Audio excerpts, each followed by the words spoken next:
زمین پر چلنے پھرنے والے جتنے جاندار ہیں سب کی روزیاں اللہ کے ذمہ ہیں۔ وہی ان کے رہنے سہنے کی جگہ کو جانتا ہے اور ان کے سونپے جانے کی جگہ کو بھی۔ سب کچھ واضح کتاب میں موجود ہے۔ اللہ ہی وہ ہے جس نے 6 دن میں آسمانوں اور زمین کو پیدا کیا، اور اس وقت اس کا عرش پانی پر تھا تاکہ وہ تمہیں آزمائے کہ تم میں سے اچھے عمل والا کون ہے۔ اگر آپ ان سے کہیں کہ تم لوگ مرنے کے بعد دوبارہ اٹھائے جاؤ گے تو کافر لوگ فوراً جواب دیں گے کہ یہ تو نرا صاف صاف جادو ہی ہے۔ اور اگر ہم ان سے عذاب کو گنی چنی مدت تک کے لیے پیچھے ڈال دیں تو وہ ضرور پکار اٹھیں گے کہ عذاب کو کون سی چیز روکے ہوئے ہے۔ سنو، جس دن وہ ان کے پاس آئے گا پھر ان سے ٹلنے والا نہیں، پھر تو جس کی ہنسی اڑا رہے تھے وہ انہیں گھیر لے گی۔ اگر ہم انسان کو اپنی کسی نعمت کا ذائقہ چکھا کر پھر اسے اس سے لے لیں تو وہ بہت ہی نا امید اور بڑا ہی ناشکرا بن جاتا ہے۔ اور اگر ہم اسے کوئی نعمت چکھائیں اس سختی کے بعد جو اسے پہنچ چکی تھی تو وہ کہنے لگتا ہے کہ بس برائیاں مجھ سے جاتی رہیں۔ یقیناً وہ بڑا ہی اترانے والا شیخی خور ہے۔ سوائے ان کے جو صبر کرتے ہیں اور نیک کاموں میں لگے رہتے ہیں، انہی لوگوں کے لیے بخشش ہے اور بہت بڑا اجر بھی۔ بس شاید کہ آپ اس وحی کے کسی حصے کو چھوڑ دینے والے ہیں جو آپ کی طرف نازل کی جاتی ہے، اور اس سے آپ کا دل تنگ ہے، صرف ان کافروں کی اس بات پر کہ اس پر کوئی خزانہ کیوں نہیں اترا یا اس کے ساتھ کوئی فرشتہ ہی آتا۔ سن لیجئے، آپ تو صرف ڈرانے والے ہی ہیں اور ہر چیز کا ذمہ دار اللہ ہے۔ کیا وہ کہتے ہیں کہ اس قرآن کو اسی نے گھڑا ہے؟ جواب دیجئے کہ پھر تم بھی اس کے مثل 10 صورتیں گھڑی ہوئی لے آؤ، اور اللہ کے سوا جسے چاہو اپنے ساتھ بلا بھی لو اگر تم سچے ہو۔ پھر اگر وہ تمہاری اس بات کو قبول نہ کریں تو تم یقین سے جان لو کہ یہ قرآن اللہ کے علم کے ساتھ اتارا گیا ہے، اور یہ کہ اللہ کے سوا کوئی معبود نہیں۔ پس کیا تم مسلمان ہوتے ہو؟ جو شخص دنیا کی زندگی اور اس کی زینت پر فریفتہ ہوا جاتا ہو، ہم ایسوں کو ان کے کل اعمال کا بدلہ یہیں یعنی دنیا میں بھرپور پہنچا دیتے ہیں، اور یہاں انہیں کوئی کمی نہیں کی جاتی۔ ہاں، یہی وہ لوگ ہیں جن کے لیے آخرت میں سوائے آگ کے اور کچھ نہیں، اور جو کچھ انہوں نے دنیا میں بنایا ہے سب اکارت جائے گا، اور جو عمل وہ کرتے رہے سب برباد ہونے والے ہیں۔ کیا وہ شخص جو اپنے رب کی جانب سے روشن دلیل پر ہو اور اس کے ساتھ اللہ کی طرف سے ایک گواہ ہو جو اسے پڑھ کر سنائے، اور اس سے پہلے موسیٰ کی کتاب گواہ ہو جو پیشوا اور رحمت ہے، اوروں کے برابر ہو سکتا ہے؟ یہی لوگ ہیں جو اس پر ایمان رکھتے ہیں، اور تمام فرقوں میں سے جو بھی اس کا منکر ہو اس کے آخری وعدے کی جگہ جہنم ہے۔ پس تو اس میں کسی قسم کے شک میں نہ رہ، یقیناً یہ تیرے رب کی جانب سے سراسر برحق ہے، لیکن اکثر لوگ ایمان لانے والے نہیں ہوتے۔ اس سے بڑھ کر ظالم کون ہوگا جو اللہ پر جھوٹ باندھے؟ یہ لوگ اپنے رب کے سامنے پیش کیے جائیں گے اور سارے گواہ کہیں گے کہ یہ وہ لوگ ہیں جنہوں نے اپنے رب پر جھوٹ باندھا۔ خبردار ہو کہ اللہ کی لعنت ہے ظالموں پر، جو اللہ کی راہ سے روکتے ہیں اور اس میں کجی تلاش کرتے ہیں، یہی آخرت کے منکر ہیں۔ نہ یہ لوگ دنیا میں اللہ کو ہرا سکے اور نہ اللہ کے سوا ان کا کوئی حمایتی ہے۔ ان کو دگنا عذاب دیا جائے گا، نہ یہ سننے کی طاقت رکھتے تھے اور نہ یہ دیکھتے ہی تھے۔ یہی لوگ ہیں جنہوں نے اپنا نقصان آپ کر لیا اور وہ سب کچھ ان سے کھو گیا جو انہوں نے گھڑ رکھا تھا۔ بے شک یہی لوگ آخرت میں نقصان اٹھانے والے ہوں گے۔ یقیناً جو لوگ ایمان لائے اور انہوں نے کام بھی نیک کیے اور اپنے پالنے والے کی طرف جھکتے رہے، وہی جنت میں جانے والے ہیں جہاں وہ ہمیشہ ہی رہنے والے ہیں۔ دونوں فرقوں یعنی مومن اور کافر کی مثال اندھے بہرے اور دیکھنے سننے والے جیسی ہے۔ کیا یہ دونوں مثال میں برابر ہیں؟ کیا پھر بھی تم نصیحت حاصل نہیں کرتے؟ یقیناً ہم نے نوح کو اس کی قوم کی طرف رسول بنا کر بھیجا کہ میں تمہیں صاف صاف ڈرانے والا ہوں کہ تم صرف اللہ ہی کی عبادت کرو، مجھے تو تم پر دردناک دن کے عذاب کا خوف ہے۔ اس کی قوم کے کافر سرداروں نے جواب دیا کہ ہم تو تجھے اپنے جیسا انسان ہی دیکھتے ہیں اور تیرے تابعداروں کو بھی ہم سرسری نظر میں رذیل ہی دیکھتے ہیں۔ ہم تو تمہاری کسی قسم کی برتری اپنے اوپر نہیں دیکھ رہے، بلکہ ہم تو تمہیں جھوٹا سمجھ رہے ہیں۔ نوح نے کہا، میری قوم والو، مجھے بتاؤ تو، اگر میں اپنے رب کی طرف سے کسی دلیل پر ہوا اور مجھے اس نے اپنے پاس سے کوئی رحمت عطا کی ہو، پھر وہ تمہاری نگاہوں میں نہ آئی تو کیا زبردستی میں اسے تمہارے گلے مڑ دوں، حالانکہ تم اس سے بیزار ہو؟ میری قوم والو، میں تم سے اس پر کوئی مال نہیں مانگتا، میرا ثواب تو صرف اللہ ہی کے ہاں ہے۔ نہ میں ایمانداروں کو اپنے پاس سے نکال سکتا ہوں، انہیں اپنے رب سے ملنا ہے، لیکن میں دیکھتا ہوں کہ تم لوگ جہالت کر رہے ہو۔ میری قوم کے لوگوں، اگر میں ان مومنوں کو اپنے پاس سے نکال دوں تو اللہ کے مقابلے میں میری مدد کون کر سکتا ہے؟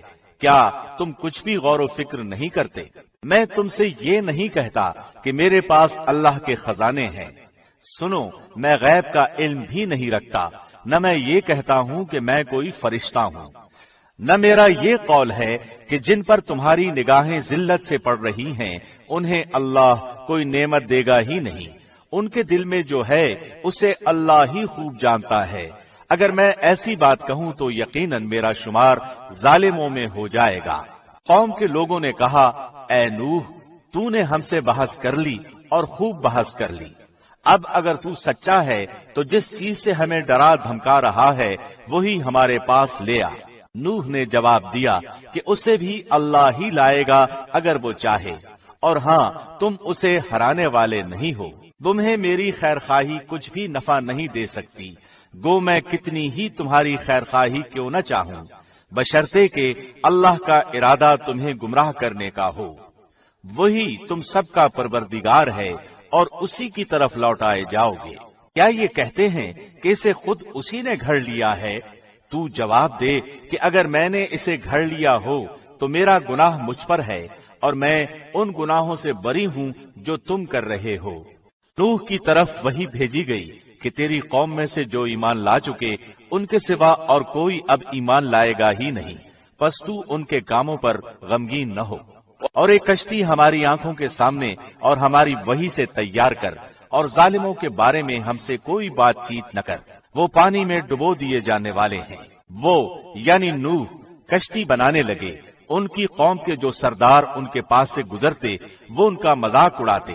وہ کہتے، اگر تم ہمارا مذاق اڑاتے ہو تو ہم بھی تم پر ایک دن ہنسیں گے جیسے تم ہم پر ہنستے ہو۔ تمہیں بہت جلد معلوم ہو جائے گا کہ کس پر عذاب آتا ہے جو اسے رسوا کرے اور اس پر ہمیشگی کی سزا اتر آئے، یہاں تک کہ جب ہمارا حکم آ پہنچا اور تنور ابلنے لگا، ہم نے کہا کہ اس کشتی میں ہر قسم کے جانداروں میں سے جوڑے یعنی 2 جانور، ایک نر اور ایک مادہ سوار کرا لے، اور اپنے گھر کے لوگوں کو بھی سوائے ان کے جن پر پہلے سے بات پڑ چکی ہے، اور سب ایمان والوں کو بھی۔ اس کے ساتھ ایمان لانے والے بہت ہی کم تھے۔ نوح نے کہا، اس کشتی میں بیٹھ جاؤ، اللہ ہی کے نام سے اس کا چلنا اور ٹھہرنا ہے، یقیناً میرا رب بڑی بخشش اور بڑے رحم والا ہے۔ وہ کشتی انہیں لے کر موجوں میں پہاڑ کی طرح جا رہی تھی، اور نوح نے اپنے بیٹے کو جو ایک کنارے پر تھا پکار کر کہا کہ اے میرے پیارے بیٹے، ہمارے ساتھ سوار ہو جا اور کافروں میں شامل نہ رہ۔ اس نے جواب دیا کہ میں تو کسی بڑے پہاڑ کی طرف پناہ میں آ جاؤں گا جو مجھے پانی سے بچا لے گا۔ نوح نے کہا، آج اللہ کے امر سے بچانے والا کوئی نہیں، صرف وہی بچیں گے جن پر اللہ کا رحم ہوا۔ اسی وقت ان دونوں کے درمیان موج حائل ہو گئی اور وہ ڈوبنے والوں میں سے ہو گیا۔ فرما دیا گیا کہ اے زمین اپنے پانی کو نگل جا، اور اے آسمان بس کر تھم جا۔ اسی وقت پانی سکھا دیا گیا اور کام پورا کر دیا گیا، اور کشتی جودی نامی پہاڑ پر جا لگی، اور فرما دیا گیا کہ ظالم لوگوں پر لعنت نازل ہو۔ نوح نے اپنے پروردگار کو پکارا اور کہا کہ اے میرے رب، میرا بیٹا تو میرے گھر والوں میں سے ہے، یقیناً تیرا وعدہ بالکل سچا ہے اور تو تمام حاکموں سے بہتر حاکم ہے۔ اللہ نے فرمایا، اے نوح،